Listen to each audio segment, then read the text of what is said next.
أعوذ بالله من الشيطان الرجيم بسم الله الرحمن الرحيم إن الحمد لله نحمده ونستعينه ونستغفره ونعوذ بالله من شرور أنفسنا من يهده الله فلا مضل له ومن يضلل فلا هادي له أشهد أن لا إله إلا الله وأشهد أن محمد رسول الله اللهم صل على سيدنا محمد وعلى آله وأصحابه أجمعين Rabbi syrah li sadri wa yassir li amri wa hlul 'uqdatam min lisani yafqahu qawli amma ba'd. Tuan-tuan, puan-puan sidang jamaah dirahmati Allah Subhanahu wa taala. Pertama-tama kita merafakkan setinggi-tinggi syukur ke hadirat Allah Subhanahu wa taala. Dan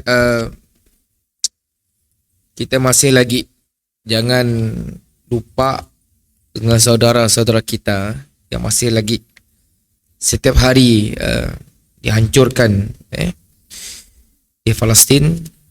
Teruskan berdoa, tuan-tuan. Yang ketiga, setiap hari, waktu dan masa, tempoh umur kita makin singkat.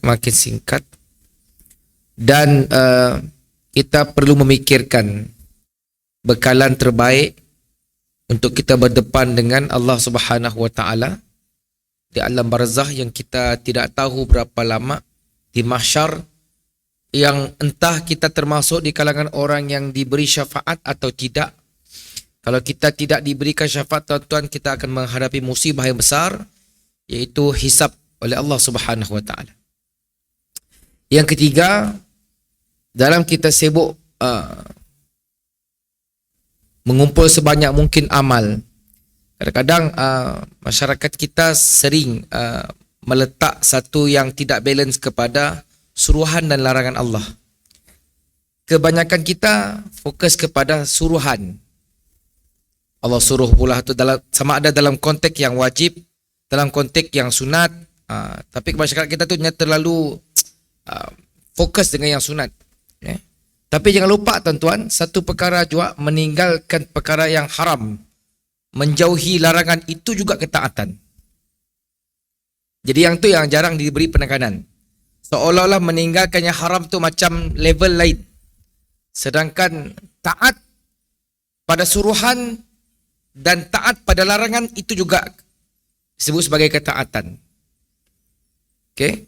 Kadang-kadang ada kebanyakan kita ngembak orang kepada kebaikan, tapi jarang-jarang orang yang menegah kepada kemungkaran. Perkara-perkara yang bertentang dengan apa yang Nabi buat. Okay. Semalam saya baca, kita pernah baca, tuan-tuan. InsyaAllah dalam hari Sabtu tu kita akan ru'yah Sya'ban, sebelum Ramadan. Maka Ibn Jauzi kita pernah baca kan, ada orang yang menjadikan nisfu Sya'ban sebagai malam untuk ziarah kubur, ada yang memuja kubur, dan perkara yang sangat ditentang oleh Ibn Jauzi. Apa maksudnya, tuan-tuan? Perkara-perkara yang khurafah, perkara syirik, perkara yang bertentangan dengan apa yang Nabi buat, turut perlu diperingatkan.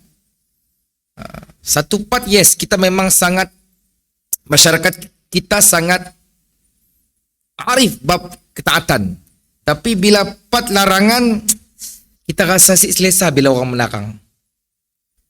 Sedangkan yang melarang itu datang daripada kalamullah. Yang larangan itu juga datang daripada hadis Nabi SAW.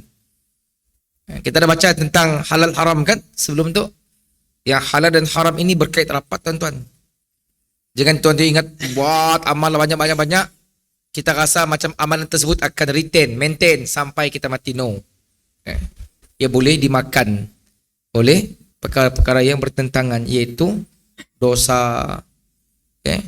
Dan dosa, tuan-tuan, jangan tuan-tuan ingat dosa yang clear, minum arak, berjudi, zina. Sedangkan orang yang berbuat baik, seorang yang syuhada, seorang yang dermawan, seorang yang alim, tapi mereka Allah letakkan dalam neraka kerana satu sikap dalam diri, iaitu minta apa yang dibuat itu dipuji manusia. Tangga kita. Jadi semuanya, maksudnya orang yang nak dapat redha Allah bukan hanya satu part, ia kena menyeluruh. Jadi tidak ada cara lain, tuan-tuan. kita coba untuk memahami sebaik mungkin apa yang disuruh oleh Allah, apa yang disuruh oleh Rasulullah, dan juga apa yang dilarang oleh Allah dan Rasul. Si Rami, kebanyakan kita tu agak tidak senang bila disebut tentang larangan. Tu si boleh kan. Memang saya tak nafikan daripada kecil kita lahir, kebanyakan asatizah yang mengajar memang membawa kepada perkara-perkara yang baik, tetapi jarang-jarang yang melarang. Kadang ada orang kita berfikir macam tu, mohon benar dilarang kalau ustaz orang si mau ngak agama, hanya jadi trend. Bila ada orang ngembak larangan tu, itu si boleh, Nabi larang, tu jangan, Nabi daripada si boleh. Kau tu semua si boleh. Kita terus memukul rata semua si boleh. Sedangkan yang tidak boleh, yang tidak patut dibuat itu juga adalah sebahagian daripada agama. Ya, sebagai muqaddimah. Dan apa yang saya sebut di muqaddimah ini ada dalam hadis yang kita akan baca kelak. Hadis nombor 7 daripada Arba'in An-Nawawi. Tajuknya pelbagai jenis nasihat. Daripada Abi Ruqayyah Tamim bin Aus Ad-Dari radhiyallahu an, bahwa Nabi sallallahu alaihi wasallam bersabda, "Ad-dinun nasihah." Qulna liman?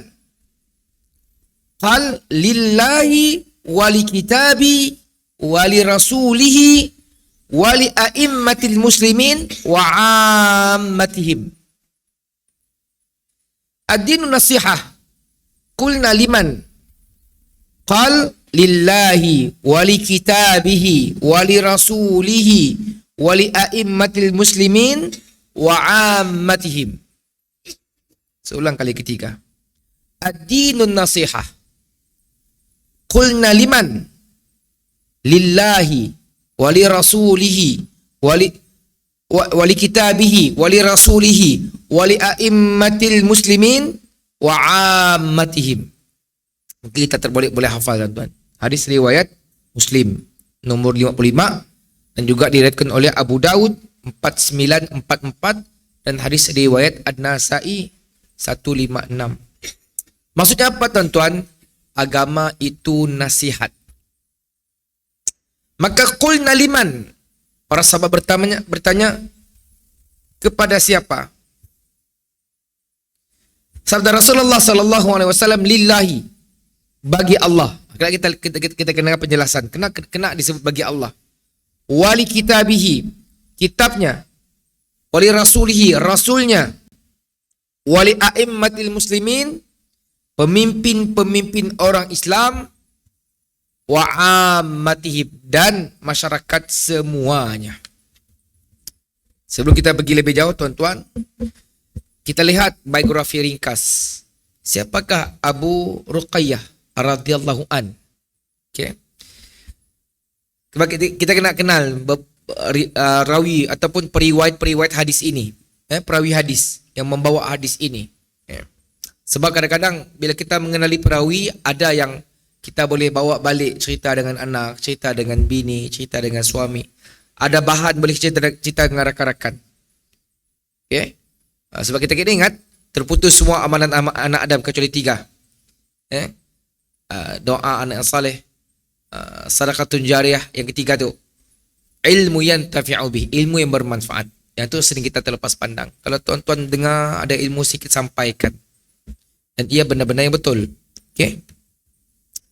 Nama beliau adalah Tamim bin Aus Ad-Dari Al-Kharijah. Dari bila sebut Ad-Dari, ini adalah kita nyebut nisbah ataupun laqab, gelaran, iaitu kepada tempat Ad-Darain, anak daripada laqab. Gelaran beliau adalah Abu Ruqayyah, sebab ada anak yang nama Ruqayyah. Tuan-tuan, Abu Ruqayyah ini asalnya seorang Nasrani, seorang Kristian, ataupun kita sebut sebagai Ahlul Kitab. Okay. Jadi jangan ingat orang Islam tidak ada yang di kalangan Nasrani, private to Islam, Yahudi masuk Islam. Dan beliau menetap di kota Madinah. Beliau memeluk Islam tuan-tuan agak lambat, iaitu pada 9 Hijri. 9 tahun selepas Nabi SAW berhijrah ke Madinah. Maksudnya di Madinah lah. Selepas beliau menetap di Madinah, selepas pembunuhan Uthman bin Affan, beliau berpindah ke Baitul Maqdis. First dia tinggal di Madinah, lepas dia berpindah ke Syam, lepas dia berpindah ke Baitul Maqdis. Kena perlu sebut Abu Ruqayyah, tuan-tuan. Rasulullah SAW pernah sebut 3 orang yang pakar dalam bab Ahlul Kitab. Dan dia ambil daripada sidak yang cerita-cerita Israiliyat. Pertamanya yang kita sebut tadi, Tamim Ad-Dari. Yang kedua, Abdullah bin Salman. Itu pun pakar dalam, Abdullah bin Salman seorang Yahudi. Tamim Ad-Dari seorang pakar dalam bab Taurat. Okay. Tamim Ad-Dari seorang yang terkenal dengan kekuatan tahajud dan menghidupkan malam. Maksudnya si nunggulah bulan Ramadan setiap malam. Diceritakan apabila beliau bangun untuk bertahajud sehingga pagi lalu beliau menangis setelah membaca firman Allah Subhanahu wa taala dalam surah Al-Jathiyah ayat 21. A'udzubillahi minasyaitonir rajim. Am hasibal ladzina jtarahu as-sayyi'ati an naj'alahum kalladzina amanu wa 'amilus salihati sawa'an mahyahum wa mamatuhum sa'a ma yahkumun. Sadaqallahul azim. Yang bermaksud, patutkah orang-orang yang melakukan kejahatan menyangka bahawa kami akan menjadikan mereka seperti orang-orang yang beriman dan beramal saleh dengan menyamakan keadaan mereka semua semasa mereka hidup dan semasa mereka mati. Buruk sungguh apa yang mereka lakukan itu. Nya bila baca surah tu, tuan-tuan, sebab mereka faham, nya akan nangis. Sebab tuan-tuan macam tu. Sama juga disebut oleh Ibn Jauzi. Ada seseorang yang melakukan sesuatu yang Allah benci. Allah sih suka. Tetapi meminta kepada Allah apa yang beliau cintai. Sedangkan sepatutnya apa yang Allah larang tinggalkan, tapi beliau buat dalam masa yang sama minta keredaan Allah. Jadi begitu juga ayat ini. Tapi Ad-Dari bila baca, tuan-tuan yang sedih. Sebab ada orang yang melakukan kejahatan, apa katanya? Sebagian orang kita siahal, Allah Maha Pengampun katanya. Seolah-olah perbuatan sifat Allah Maha Pengampun itu menjadikan green light atau lesen untuk berbuat kemungkaran. Ingat tuan-tuan, kemungkaran jangan lihat yang perkara-perkara yang clear, tapi perkara-perkara yang Nabi larang juga. Nabi madah, siapa yang berbohong atas nama aku, maka menempah tempatnya neraka, turut dalam kategori mungkar. Macam baru tu ada orang cipta satu ibadah. Kalau Allah boleh ciptakan 10 Muharram, puasa Ashura, Allah boleh wujudkan 10 Zulhijjah untuk hari raya, tiba-tibanya madah, kenapa tidak Allah jadikan 10 Rajab? Makanya pun madah 10 Rajab itu adalah satu hari untuk kita pola program memohon keampunan. Minta pahala, dapat dosa. Okay. Jadi benda yang menyebabkan Tamim Ad-Dari menangis, tuan-tuan. Dan beliau merupakan orang pertama menyalakan pelita di dalam masjid dan perintis kepada penceritaan pada zaman Umar dengan izin. Maksudnya, kalau bab-bab Ahlul Kitab, makanya itu akan jadi rujukan. Maksudnya diberi tauliah oleh Umar. Umar dahsyat, tuan-tuan. Umar tu pernah, salah saya, Abu Musa kah Abu Ayub datang cerita tentang segi hadis. Maka apa kata Umar? Datangkan proven lain. Kalau tidak, aku nak dibanting, tuan-tuan. Umar. Sebabnya nak jaga Rasulullah sallallahu alaihi wasallam. Jadi bila Umar tu memang kita tahunya seorang yang sangat menjaga apa yang Nabi ajar. Nabi SAW pernah bercerita tentang kisah Al-Jassasah dan Dajjal di atas mimbar. Dari kisah itu Nabi SAW mendengarnya daripada beliau. Maksudnya, ada sebahagian kisah Nabi dengar daripada Tamim Ad-Dari, iaitu riwayat-riwayat Israiliyat, dan Nabi sampaikan. Maksudnya ada kisah yang Nabi ambil. Sebab Nabi tu dapat wahyu, tuan-tuan. Tapi kita jangan sembarang. Sikit lama lagi orang gaguh Isra Mi'raj. Bila selamat Isra Mi'raj, banyaklah cerita-cerita yang palsu yang datang dari riwayat Israiliyat. Kenapa, tuan-tuan? Bila terlalu banyak kisah-kisah yang tidak sahih, cerita-cerita palsu, akhirnya fokus kepada cerita sembahyang 5 waktu yang tenggelam. Ya, sebenarnya kesan Israiliyat tu sangat berat. Dan orang kita tu suka dengan cerita. Lagi-lagi cerita bulat. Suka dengar. Saya si faham, pahal. Cerita-cerita bulat, tuan-tuan, kat tepi lah. Mon setakat cerita Doraemon, cerita Naruto, kata-kata yang sihat lah. Tapi bab-bab agama jangan.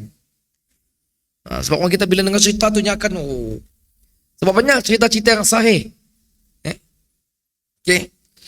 Jadi Rasulullah mengambil cerita Dajjal Al-Jassasah daripada Tamim Ad-Dari. Beliau tidak banyak meriwayatkan hadis, hanya 18 38, tuan-tuan. Dan para sahabat Nabi SAW yang besar juga mengambil hadis daripada beliau. Bukan calon-calon orang lah, Tamim Ad-Dari tu. Sebahagian yang mengambil hadis daripadanya adalah Ibnu Abbas, cousin Nabi. Anas bin Malik, orang yang dekat dengan Nabi SAW. Anas dapat doa Nabi. Umurnya panjang, anak keturunannya banyak. Anas bin Malik. Abu Hurairah.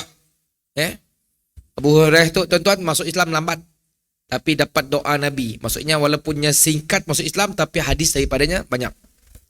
Okay. Saya cuba ambil sikit, tuan-tuan, komen beberapa tabi'in ataupun para ulama tentang Tamim Ad-Dari. Seperti disebut oleh Ibn Sirin, seorang tokoh dalam bab tafsir mimpi. Sesungguhnya Tamim Ad-Dari membaca Al-Quran dalam 1 rakaat. Kita sibuk kata satu Quran. Bila imam baca sikit muka bergegar dah, berdengut di belakang nak. Tapi dia baca dalamnya lah, dalam solat sunat. Okay. Kita tangga keadaan lah. Kan pernah bila kita dengar tu, tuan-tuan, jangan ingat beliau baca dalam sembahyang fardu. Bukan, tuan-tuan, dalam solat sunat. Mu'az bin Jabal, macam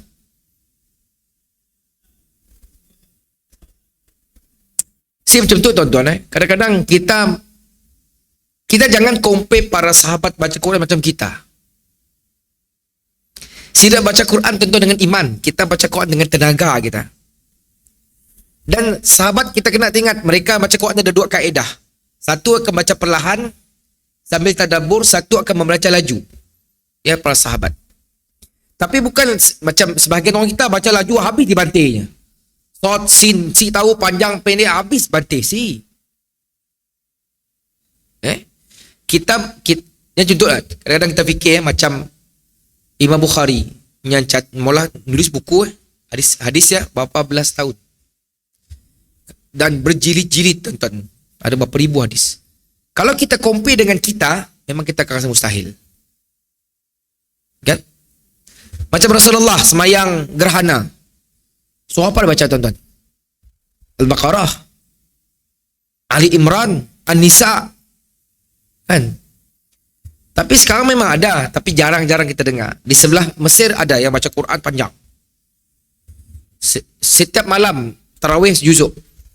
Start pas isyak sampai subuh. Semalam.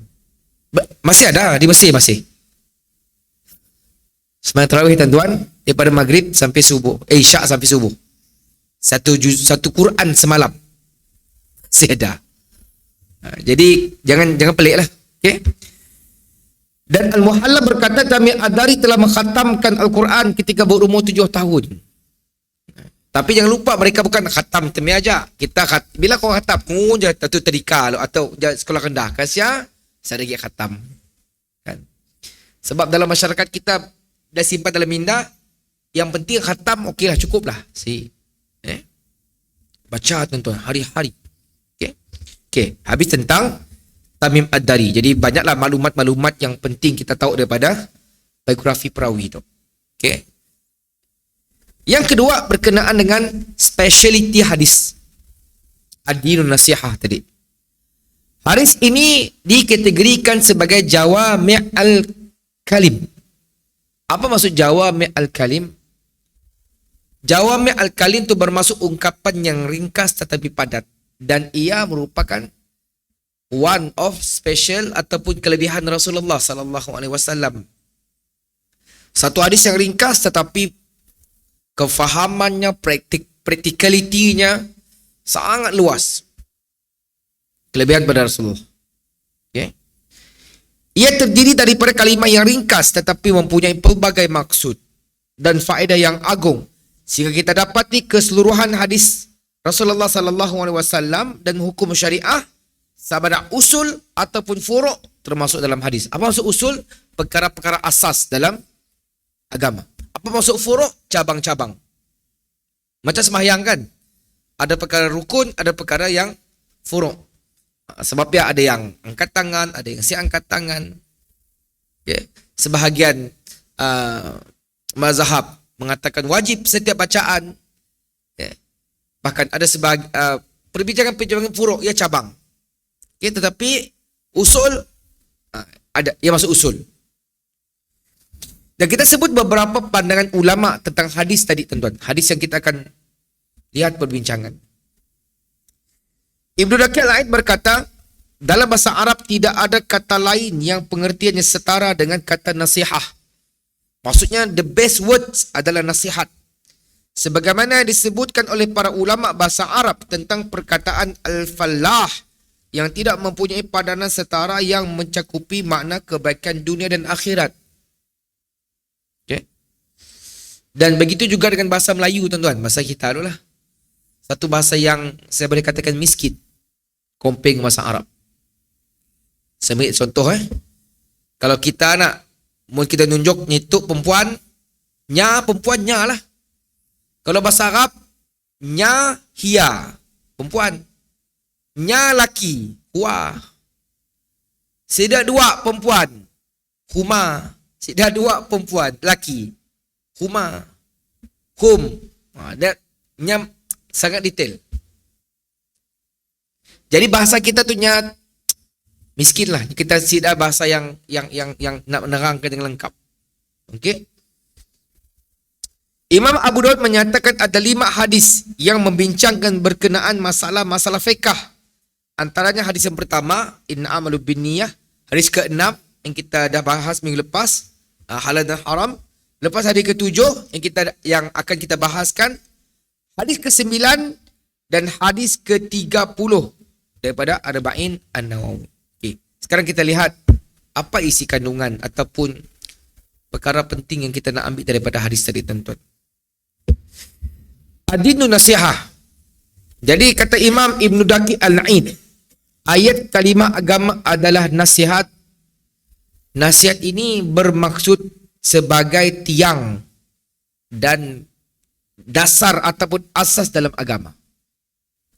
Sebagaimana sabda Rasulullah sallallahu alaihi wasallam memberi satu perbandingan. Apa katanya? Al-Hajjul Arafah. Okay. Bukannya haji itu mesti di Arafah, tetapi pergi ke Arafah tu satu dapat si.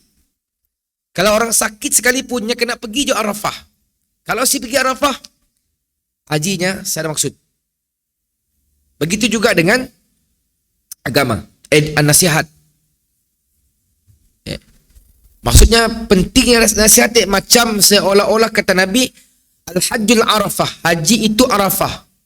Si dapat tinggal. Sampai yang sakit pun terpaksa diusung, pergi sekejap ke Arafah. Lepas bahunya bergerak. Siapalah yang lain-lain boleh dibayar dam. Tapi kalau rukun haji ditinggalkan, maka ia habis. Maka begitu juga dengan nasihat. Okey. Yang kedua, agama itu adalah nasihat. Ini bererti bahawa agama itu terletak pada nasihat. Ini kerana pada nasihat mengandungi taat pada Allah dan Rasulullah sallallahu alaihi wasallam. Taat pada Allah dan Rasul, tuan-tuan. Dan kita kena ingat, taat pada Allah dan Rasul tu melebihi keluarga kita, melebihi keturunan kita, melebihi orang yang kita puja, more than everything. Kan Nabi sebut dalam satu hadis, barang siapa yang mencintai keluarganya, sanak saudaranya, hartanya, yang ia usahakan sampai dia takut kerugian, maka tunggulah sehingga Allah datangkan balasan. Dan Nabi sebut juga, la yu'minu ahadukum, tidak sempurna iman seseorang itu bila Allah dan aku dia cintai lebih daripada keluarganya. Jadi tuan-tuan dan rahmati Allah Subhanahu wa taala, kita dilarang ta'assub dalam agama kecuali pada Allah dan Rasul. Cuma kadang sebahagian orang kita itu dipupuk dalam keadaan yang dimensi yang silap. Ta'assub kepada seseorang. Seakan-akan bila ada orang tersebut nyampai ke benda si betul pun, sebabnya orang aku on. Sebabnya dia bukan geng aku. No. Kita kena adil, tuan-tuan. Kita kena adil dalam bab-bab begini. Sebab dia berkait dengan ketaatan pada Allah dan Rasul. Apa kata Imam Malik?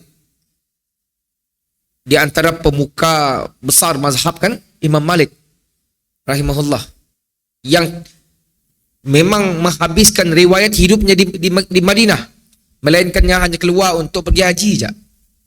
Apa katanya, tuan-tuan? Imam Malik itu adalah anak murid kepada Imam Abu Hanifah, guru kepada Imam Syafi'i. Apa katanya? Kata-kataku boleh disanggah. Rabi. Siapa imam? Tapi yang mana yang declare? Kata-kataku boleh sanggah. Kecuali orang di dalam ini. Bila mengajar di Masjid Nabawi menunjuk dalam, iaitu Rasulullah sallallahu alaihi wasallam. Sebab ada sebahagian pandangan Imam Malik, tuan-tuan, pernah silap. Pernah. Kita kena ingat imam tu maksum. Bahkan kata-kata Imam Syafi'i dalam Ar-Risalah, selagi kata-kataku tidak bertentangan dengan Allah Rasul, silakan. Tetapi kalau ada yang lebih baik, kata Imam Syafi'i, silakan. Jadi jangan ta'assub, tuan-tuan. Begitu juga beriman, beramal dengan kitabnya dan sunnah Rasul-Rasulnya. Yang ketiga, dalam bahasa Arab, dengan tuan-tuan, bilanya coba menjelaskan maksud nasihat dalam bahasa Arab. Nasihat diambil daripada dua perkataan. Kita tu nasihat lah, tutur kata yang baik, reminder, nasihat. Tapi dalam bahasa Arab, dengar, nasahar rijal atau bahu, katanya. Seorang lelaki menjahit kainnya. Maksudnya, orang yang berkehendak untuk membaiki kainnya dengan menjahit yang koyak. Apa-apa perkataan yang boleh membetulkan diri. Apa-apa word, terutama datang dari Allah dan Rasul, yang boleh membaiki. Ya, dikatbutnya menjahit tadi. Kedua, mereka juga berkata, nasahtu al-asala. Aku menapis manisan. Maksudnya menggunakan kata-kata yang halus serta ikhlas, bersih dari maksud yang tidak baik. Jadi, kata pentaki kitab hadis itu, nasihat ada istilah sebagaimana kata Imam Muhammad bin Nasr Al-Marwazi rahimahullah, iaitu prihatin hati terhadap orang yang dinasihat, sama ada fardu ataupun sunat. Bila kita nanggah sesuatu, tuan-tuan, yang jelas bertentangan dengan apa yang Nabi suruh, bertentangan dengan apa yang Allah suruh, kadang-kadang kita bukan, walaupun orang yang kita lihat ada kaitan, bukan mak kita, bukan bapa kita, bukan adik kita, tetapi dia adalah saudara kita dan kita ada maklumat, why not kita tegur, why not kita nasihat. Sama ada perkara-perkara yang dalam bab suruhan ataupun buat larangan. Okey. Yang keempat, maksud sebenar nasihat kepada Allah. Kita lihat tadi sebut qulna liman lillahi. Kenapa disebut nasihat itu untuk Allah? Maka katanya, maksud sebenar nasihat kepada Allah ialah apa, tuan-tuan? Mengikut perintah Allah. Manakala nasihat kepada kitabnya ialah kita baca Quran, kita faham, kita tadabbur, dan kita praktikkan dalam kehidupan kita. Dan disebut, sebagaimana saya sebut di awal tadi, bila kita baca Quran, jangan ambil yang suruhan saja, tinggalkan larangan. Salah. Bila kita beriman kepada kitab dalam konteks nasihat di sini, tuan-tuan, maksudnya apa? Dalam bab suruhan dan juga bab larangan. Saya tekan ke bab larangan. Okey. Al-Khattabi berkata, nasihat kepada Allah maknanya beriman dengannya dan menafikan syirik daripada tangan kita.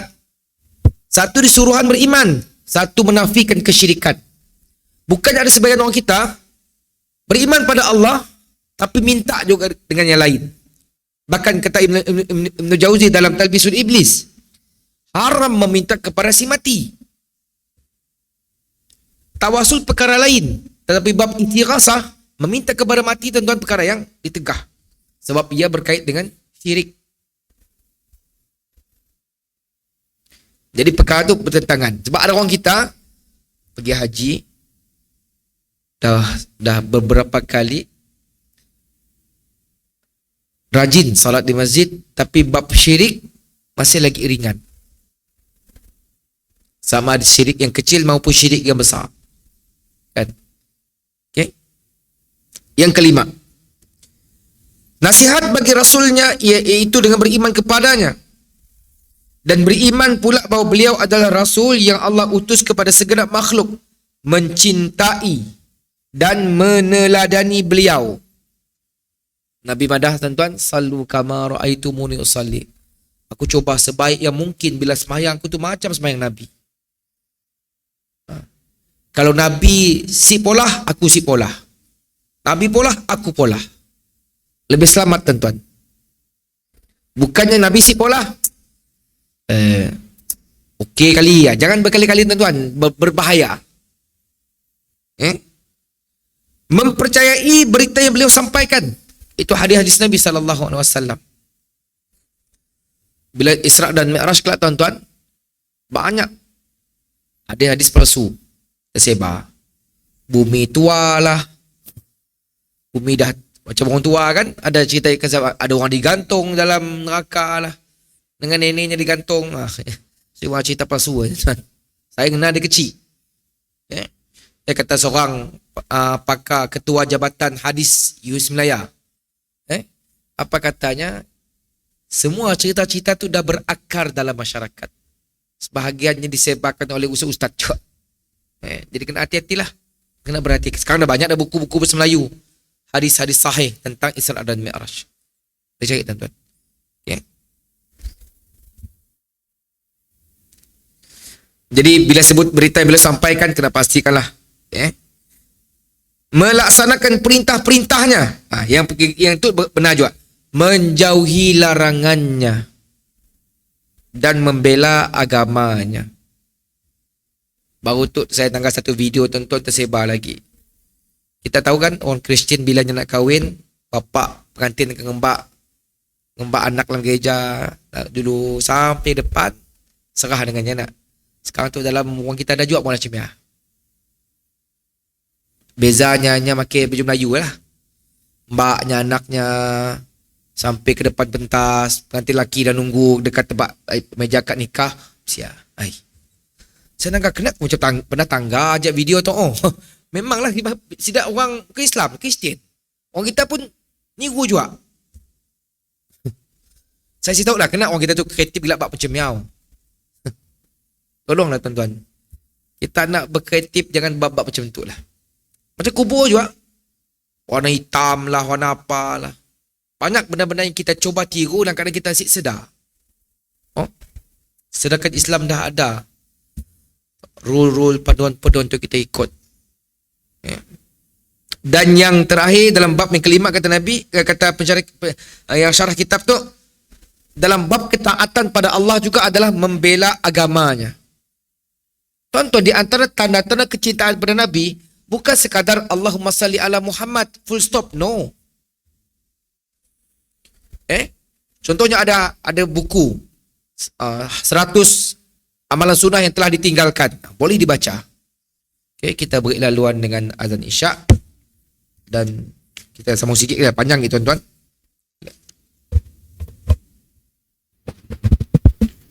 Tuan-tuan yang dirahmati Allah Subhanahu wa taala. Kita habiskan yang kelima tuan-tuan. Jadi bila sebut tentang mengasihi Rasulullah sallallahu alaihi wasallam, maka tuan-tuan kena ingat firman Allah surah Ali Imran ayat ke-31. Qul in kuntum tuhibbunallah fattabi'uni yuhibbukumullah wa yaghfir lakum dzunubakum. Barang siapa nak, katakanlah Muhammad, jika kamu mengasihi Allah, maka ikutilah aku. Maksud ikutilah Rasulullah sallallahu alaihi wasallam, nescaya Allah mengasihi kamu. Maksud bila kita nak dapat redha Allah, caranya Nabi dah tunjuk. Bila kita nak dapat kasih sayang Allah, kita nak minta Allah tu sebagai sayang kita, supaya di mahsyar kalau kita tu akan terpilih untuk masuk syurga tanpa hisap, redha ya, jalannya siapa? Nabi dah ajar. The best way daripada Nabi sallallahu alaihi wasallam, tak ada jalan lain. Sebab tuan-tuan ingat macam tu. Nabi dah melasik jalan. Tapi kita makin jalan lain. Kita suka diri. Oh, nak. Bila dah ada umikhin, salah jaya kau repok. Sik lalik juga. Gohet juga. Datang dah ustaz-ustaz nego madah sebetul salah tu, kan? Maka trigger, oh salah tu, patah balik. Tapi jangan bila kita dah jauh gila, bila dah dekat nak ajal kelak tamiah baru nak patah balik, sudah terlambat. Ya tuan-tuan dan rahmati Allah Subhanahu wa taala. Jangan jadi macam Abu Lahab. Siapa Abu Lahab tuan-tuan? Bapa saudara Rasulullah, abang kepada Abdullah. Orang yang paling gembira bila Nabi lahir. Dia hantarnya Suwaibah untuk menyusukan Rasulullah. Dan namanya, kadang-kadang saya beri sikit-sikit maklumat lah. Bila kita dengar Abu Lahab, Abu Jahal, tu muka gangsta-gangsta, kita ingat macam dol kampung dusun kah? Muka jahit kah? Si Abu Lahab maksudnya muka yang berseri-seri, muka yang bersinar tuan-tuan. Bukan jahit-jahit orang Abu Lahab. Bini yang siapa? Siapa nama bini Abu Lahab? Arwah, atau gelarannya Ummu Jamil, mak segala kecantikan. Kacak juga. Tapi Allah sebut kehancuran.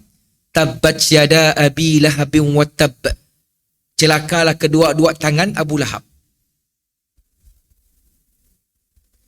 Jadi poin saya tuan-tuan, jangan kita ingat asal musuh Nabi je muka jahit. Asal je yang atau ada orang ngakunya syekh, mukanya kacak. Abu Lahab kacak muka tuan-tuan. Tapi tempat neraka juga. Okay. Poin apa tuan-tuan? Abu Lahab adalah orang yang sangat benci dengan Rasulullah. Mungkin kelak Ustaz akan ceritalah bila semua Isra Mi'raj kelak, di antara benda yang Nabi sangat sedih. Bila Nabi nak menyebar dakwah di Kaabah, disialah di sini ada Rasulullah, disialah ada Abu Lahab. Nabi madah jom masuk Islam, ucap la ilaha illallah. Nyetuk pembulak, nyetuk gila. Sia jadi turutnya Abu Lahab. Apa kata Abu Lahab bila Nabi menyuruh pada dakwah? Jangan kau dustai amalan nenek moyang kami. Benda tu diwarisi kita tuan-tuan. Jangan kita gagal ustaz nak negur amalan orang tua, orang lama. Mana yang bagus kita teruskan. Mana yang si bagus stop lah. Saya dulu, kita tu orang kampung bah. tukang manunuk garu saya, tukang nangas botol saya. Bila malam 7 lekor, muka lampu raya. Fahal tu? Buka, nenek nak pulang. Nenek nak kubur. Buka penjan. Kan dulu kita macam ya. Tapi bila dah belajar, oh, salah tu, stop lah. Bila orang meninggal, tutup cermin. Fahal tu? Takutlah nanti tiba keluar cermin. Kau gelap dengan TV tuan-tuan. Kan? Tahu sih, kita tetap impun nak. Jadi, Abu Lahab dah mengatakan, bila Nabi bawa pada dakwah, Abu Lahab dah, jangan disentuh, jangan ditegur ajaran nenek moyang kami. Kita kena itu berkenap. Saya bukan mengatakan semua yang salah. Kalau ada yang salah, tinggalkan. Kena kita berkeras. Sebab yang negur tu, siapa? Kita kena dapat reda Allah. Macam ni lah Ustaz, nenek-nenek kemana dulu? Semoga Allah mengampuni mereka. Memang aja. Okey? Yang kita fahamnya. Jadi itu cara-cara untuk kita macam ni kita nak bab nasihat untuk Rasulullah selepas kewafatan baginda. Belajar tentang sirah. Jangan nunggu bulan Rabiul Awal, kan? Berakhlak. Macam kita malam tu kita belajar tentang hadis Nabi. Si banyak, tak banyak, sedikit ambillah manfaat. Dan kita letak satu matlamat, satu misi, satu iltizam. Ikut sunnah Nabi SAW terutama dalam bab ibadah. Ya, nombor 1. Bab yang lain ibadah yang nombor 2. Sebab yang lain-lainnya, contohnya ada orang suka berserban, ada orang suka bercanggut. Ia termasuk dalam kategori sunnah jibiliyah. Kita berjanggut, kita berserban kerana sayang Nabi, boleh dapat pahala. Tapi kalau kita berserban sebab Nabi berserban, Abu Lahab pun berserban. Tapi kalau aku berserban sebab Nabi, aku sayang dengan Nabi, boleh dapat pahala. Tapi dalam bab ibadah, wajib. Wajib tuan-tuan ikut. Saya boleh ikut selain daripada Rasulullah. Maksudnya belajarlah. Ustaz kita ngajar kan. Apa aja. Sebab yang pada diri Nabi itu tuan-tuan memang daripada awal sampai akhir kita kena tahulah. Kena ambil berat. Prihatin sikit. Begitu juga menolak segala tohmahan dan cercaan batil dilemparkan oleh para musuh yang berkepentingan serta dakwaan mereka yang salah melampaui batas. Jadi kita jangan, tuan-tuan kena ingat saya suka sampaikan poin tu. Jangan lihat siapa yang menyampaikan dakwah. Lihat apa yang disebut. Kalau kita lihat kepada apa yang menyampaikan, kita akan buta. Maksudnya kita akan tak, tuan-tuan ikut je, sebabnya tu aku si. Okey. Jadi insya-Allah kita akan sambung lagi pada minggu akan datang, ke-6 dan seterusnya. Si perlu berebut tuan-tuan. Yang penting kita dapat sedikit maklumat daripada apa yang kita dengar malam tu. Mudah-mudahan apa yang disampaikan itu ada manfaat. Terkurang, terlebih saya minta ampun, minta maaf. Kita tangguh dengan membaca tasbih kafarah dan suratul Asr. Bismillahirrahmanirrahim. Wal 'asri innal insana lafi khusr illa allazina amanu wa 'amilus salihat wa tawassaw bil haqq wa tawassaw bis sabr. Subhanakallah bihamdika asyhadu an la ilaha illa anta astaghfiruka wa atubu ilaik. Terima kasih atas perhatian. Maaf atas kekurangan. Assalamualaikum warahmatullahi wabarakatuh.